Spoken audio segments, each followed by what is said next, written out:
1 साल बाद मैं इस चीज़ का जवाब दे रहा हूँ, और मेरा जवाब यही है कि जिन्होंने यहाँ पर बैठ के अंडे और जर्दी की जाहिलाना बात की थी, उनको मेरा यही मैसेज और पैगाम है कि कांटा छोटा भी रहे ना तो वो चुभता ज़रूर है। इसलिए छोटों को शफ़क़त की नज़र से और बड़ों को इज़्ज़त की नज़र से देखा जाए। अस्सलामु अलैकुम वरहमतुल्लाहि वबरकातुहू। बिस्मिल्लाहिर्रहमानिर्रहीम। नहमदुहु व नुसल्ली अला रसूलिहिल करीम। अम्मा बाद। अऊज़ु बिल्लाहि मिनश शैतानिर रजीम। बिस्मिल्लाहिर्रहमानिर्रहीम। अंजुमन मुस्लिम शाह बिरादरी महाराष्ट्र मालेगांव के आए हुए तमामी ज़िम्मेदारान, हमारे अपने साथी और उसी के साथ साथ इलेक्ट्रॉनिक और प्रिंट मीडिया के आए हुए तमामी नुमाइंदों, सबसे पहले आप लोग हमारी गुजारिश पर यहाँ पर पहुँचे, वक्त दिया, आपका बहुत बहुत शुक्रिया।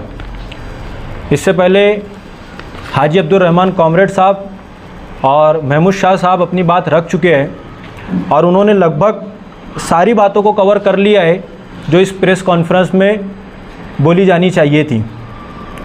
तो ज़्यादा वक्त ना लेते हुए मैं सिर्फ़ ऑर्डर के बेस पर बात कर लूँ। 27 जून 2024 को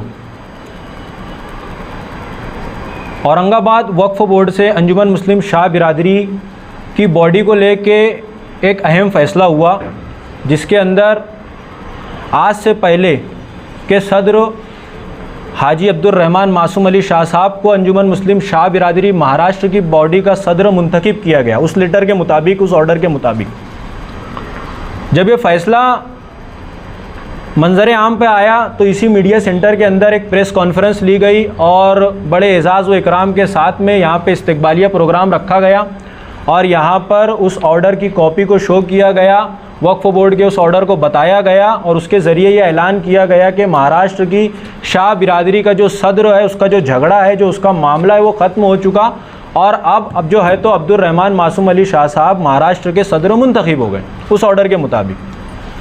जब वो फ़ैसला और उसकी कॉपी हमारे तक पहुँची, हमारी टीम के पास पहुँची, जो कि अंजुमन मुस्लिम शाह बिरादरी महाराष्ट्र की बॉडी को लेके दावेदार थी, तो तमाम बास परस करने के बाद हम ये नतीजे पे पहुँचे कि हमें वो फ़ैसला मंजूर नहीं था, क्योंकि वो गैर कानूनी, गैर आइनी फ़ैसला था। हमारे पास अपने पेपर्स मौजूद थे, शेड्यूल 1 के लोग मौजूद थे, हमारे पास में जो हमारे सरपरस्तों ने काम करके गया है उसके सारे एविडेंस मौजूद थे। उसके बाद भी ऐसा फ़ैसला वक्फ बोर्ड की तरफ से आ जाना हमारे लिए बहुत शॉकिंग था। फिर भी हमने उसके ऊपर आगे कानूनी राय लेते हुए अब इसके आगे क्या मराहिल तय करना है और क्या इसके ऊपर किया जा सकता है, हमने एक नई जंग का आगाज़ किया। हमने वक्फ ट्रिब्यूनल कोर्ट का दरवाज़ा खटखटाया और वहाँ पर हाजी अब्दुल रहमान कॉमरेड साहब मनमाड़ वाले, इनकी ज़ेर सरपरस्ती में उस ऑर्डर को कोर्ट के अंदर चैलेंज किया और कोर्ट के अंदर ये दरख्वास्त दायर की कि ये जो फ़ैसला वक्फ बोर्ड ने किया है ये हमारे हिसाब से एक गैर आइनी फ़ैसला है और इसके लिए हम चाहते हैं कि कोर्ट इस केस को समझे, सुने और इसके ऊपर एक कानूनी और आइनी फ़ैसला करे। और उस वक्त हमारा मकसद उस फ़ैसले के ऊपर स्टे लेने का था, उस फ़ैसले पर टेम्पररी रोक लगाकर आगे के कानूनी मराहिल को तय करना था। जब केस कोर्ट में रजिस्टर हुआ, सबमिट हुआ और जब उसकी सुनवाई शुरू हुई और आइनी रास्ते जब खुलने लगे तो कोर्ट को इस तरीके का, उन पेपरों में इस तरीके की कालाबाजारी नज़र आई जिसकी बुनियाद पर वक्फ बोर्ड ने हाजी अब्दुल रहमान मासूम अली शाह साहब को सदर मुंतखब किया था कि कोर्ट ने स्टे ना देते हुए उस जजमेंट के, उस ऑर्डर के ऊपर ही कार्रवाई करने का फ़ैसला किया। 1 साल की मुद्दत तक ये केस चलता रहा और अल्लाह का बड़ा बेफज़ल एहसान व करम हुआ कि हमने जो हाजी अब्दुल रहमान कॉमरेड साहब की सरपरस्ती के अंदर वक्फ ट्रिब्यूनल कोर्ट के अंदर जो केस दायर किया था, जो दरख्वास्त दायर की गई थी, उसकी ये कॉपी है जिसमें पहला ही पॉइंट लिखा हुआ है कि द एप्लीकेशन इज़ अलाउ, कि हमारी एप्लीकेशन को मंजूर कर लिया गया और उसी के साथ साथ हवाला दिया गया कोर्ट का जजमेंट मैं आपको बता रहा हूँ, जिसका उर्दू में तर्जुमा कुछ इस तरीके का है। 27 जून 2024 को जो फ़ैसला किया गया था मंदरजा झेल फाइल नंबर के तहत जिसमें 42,701 2014, 42,799 2014, 42,316 2018, 42,427 2019। अब ये फाइल नंबर किस चीज़ की है वो मैं आपको बताता चलूँ।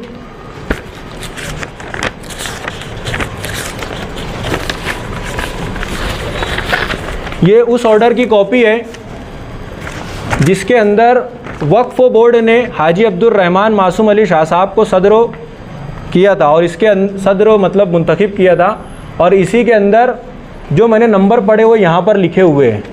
इस चेंज रिपोर्ट के नंबर के तहत ये फैसला करार दिया गया था।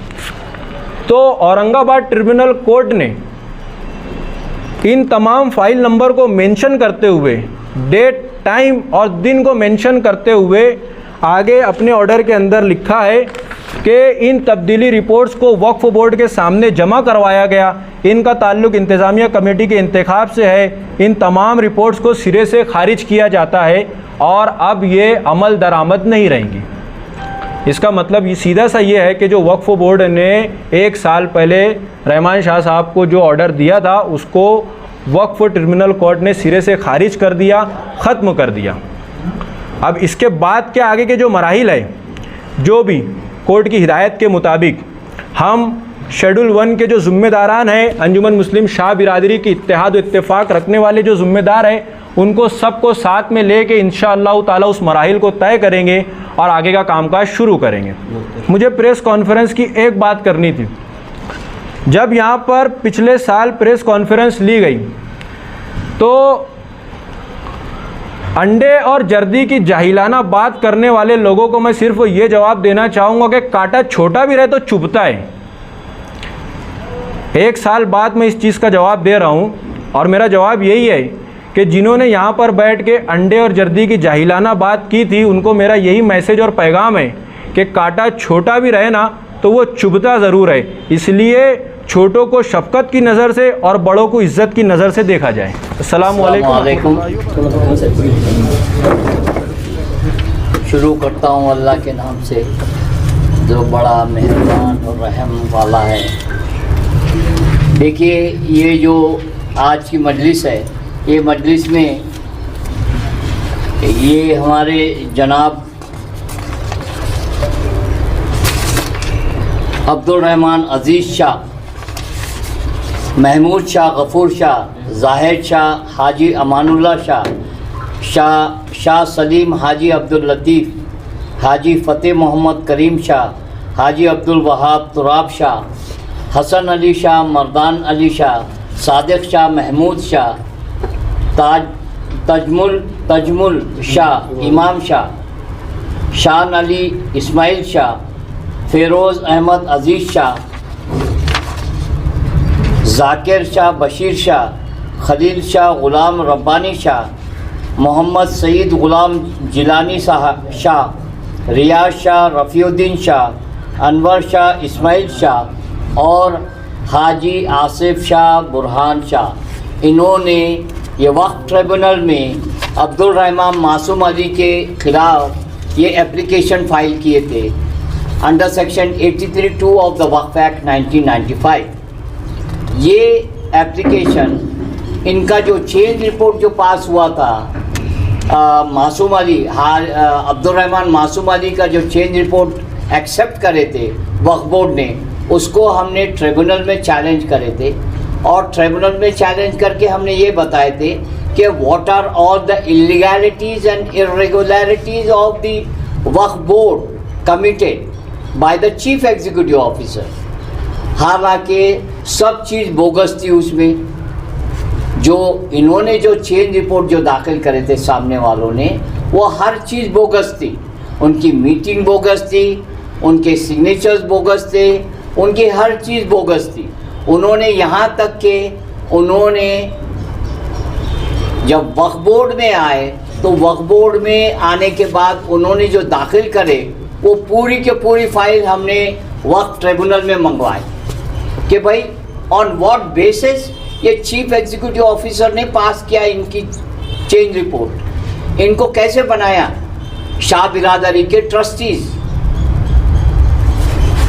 तो अब वक्फ बोर्ड के पास तो कोई जवाब नहीं था क्योंकि वक्फ बोर्ड ने तो सब झूठा काम, इनका सब झूठा काम करवा लिया था सब इन्होंने अपने हाथ से।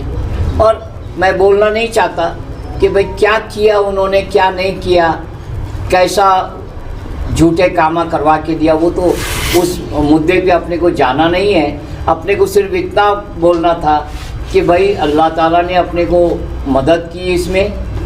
मैंने आर्ग्यूमेंट किया, मैंने कम से कम 10 बार ये केस में आर्ग्यूमेंट किया।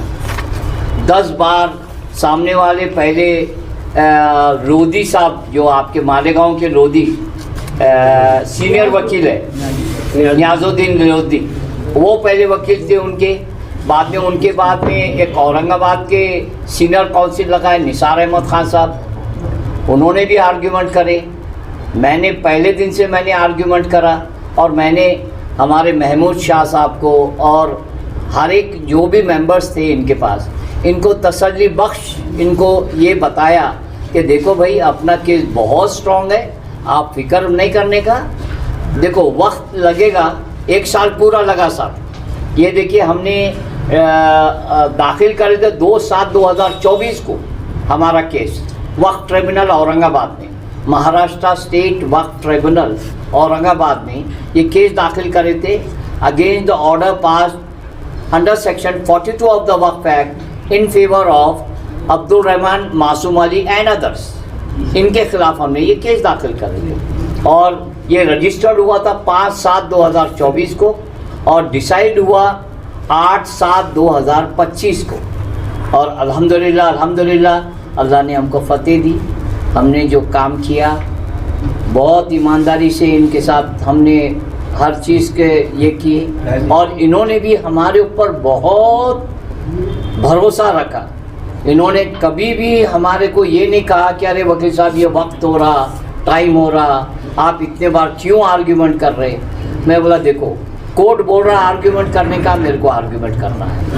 अगर मैं आर्ग्यूमेंट नहीं करता तो कोर्ट ये समझता था कि अरे भाई तुम्हारे में भी कुछ कमज़ोरी है जब तुम पीछे हट रहे और बात नहीं कर रहे। तो हमने हर चीज़, पूरी चीज़ें जो थी, कैसा स्कीम है, स्कीम के तहत कैसे होना चाहिए शाह बिरादरी का अपॉइंटमेंट, ट्रस्टीज कैसे बनना चाहिए, वो हर चीज़ बताया मैंने कोर्ट को। और कोर्ट ने हमारी बात पूरी तरीके से तस्लीम किया। और ये जो जजमेंट है, ये जजमेंट में कोर्ट ने मेरी पूरी आर्ग्यूमेंट लिखा सब, पूरी आर्ग्यूमेंट लिखा। ये 41 पेजेस का जजमेंट है। 41 पेजेस के जजमेंट में 20 पेजेस सिर्फ मेरी आर्ग्यूमेंट लिखे साहब ने, जज साहब ने। जो हमारे पास जो जज है चेयरमैन आदिल खान साहब नाम है उनका, और 2 मेंबर्स है, वो अनीस शेख एक है और मोहम्मद मोहिउद्दीन साहब एक है। ये तीनों जज ने हमारा जो जजमेंट दिया बहुत ही बेहतरीन और लाजवाब जजमेंट है और मेरिट्स पे जजमेंट दिए। उन्होंने कभी ये नहीं कहा कि भाई ये अच्छे हैं या ये बुरे हैं, ऐसा नहीं कहा इन्होंने। इन्होंने पूरे मेरिट्स देखे, इन्होंने इनकी स्कीम देखे, इन्होंने इनकी मीटिंग्स देखे, इन्होंने इनका शेड्यूल देखे। शेड्यूल में कौन था पहले, शेड्यूल में उनके कहीं पर भी नाम नहीं थे सामने वाले पार्टियों के, अब्दुल रहमान मासूम अली एंड अदर्स, उनके कहीं पर भी शेड्यूल में नाम नहीं थे, चैरिटी कमिश्नर में भी।